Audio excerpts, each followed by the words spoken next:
Para 2 ditësh, Banka Botërore ka publikuar raportin e vet Doing Business. Ashtu siç e prisnin të gjithë, Shqipëria fatkeqësisht përsëri ka humbur vende në klasifikimin botëror të këtij publikimi prestigjioz. Në sajtet të dhënave të cilat janë mbledhur deri në maj të vitit 2013, ekipi i Doing Business e ka klasifikuar Shqipërinë në vendin e 90 nga 189 vendet që janë vlerësuar në këtë raport. Kjo është një humbje prej 5 vendesh krahasuar me një vit më parë. Në fakt, nëse shikohet trendi i mandatit të dytë të qeverisë së shkuar, Shqipëria është përkeqësuar çdo vit në lidhje me lehtësinë e të bërit biznes. Por shqetësues nuk është vetëm fakti që Shqipëria ka patur përsëri rënje. Ajo çka është më e rëndësishme është se nga 10 treguesit e Doing Business, Shqipëria është përkeqësuar në 6 prej tyre.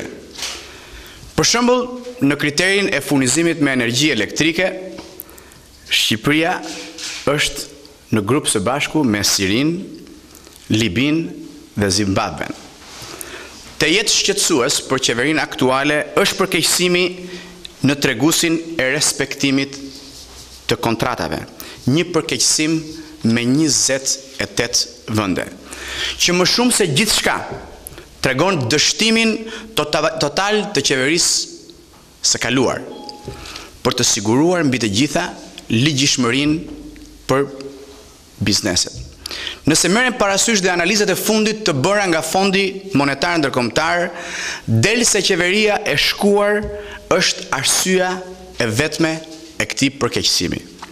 Duke mos paguar detyrimet kontraktuale dhe shërbimet e kontraktuara, qeveria e shkuar jo vetëm që i ka lënë shqiptarëve mbi $600 milion borxhe të fshehta, apo dhe më shumë, por siç duket nga ky raport, ka larguar dhe investitor potencial me anë të praktikave korruptive dhe papërgjegjshmërisë së vet.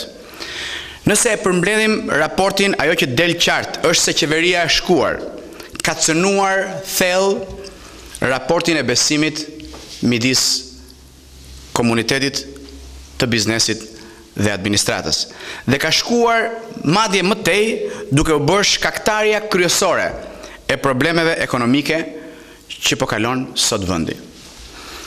Qeveria jon ka marrë mandatin për të adresuar menjëherë të gjitha këto problematika të jetë serioze, të gjithë këtë situatë të jetë kritike të shkaktuar nga qeverisja e kaluar. Ndaj dua t'ju siguroj se ky raport dhe të gjitha raportet e tjera ndërkombëtare do të shqyrtohen me shumë kujdes në mënyrë që të fillojmë menjëherë nga puna për të përmirësuar imazhin e vendit dhe marrëdhëniet me komunitetin e biznesit. Faleminderit.